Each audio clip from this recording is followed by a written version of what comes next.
Hey everyone, welcome to Ben's Experience. In this video, I will show you how to update your PHP version from cPanel in Namecheap. But before that, I want to let you know that you can get access to my Namecheap course within my university for free.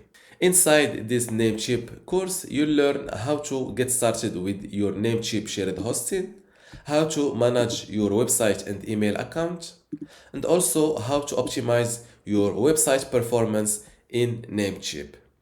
Plus, you'll get access to my other available courses and also the upcoming ones.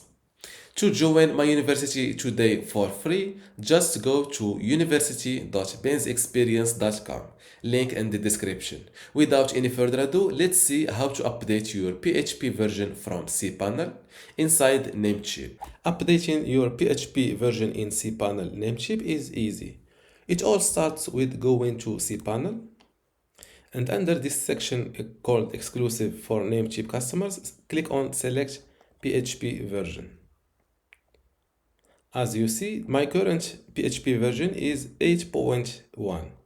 If you can, from this list, you can upgrade it and also downgrade it. Let's say we want to upgrade to 8.2. So click on it, then click on apply.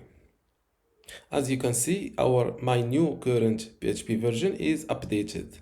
If you learned something out of this video, don't forget to give it a like and also subscribe. Thank you.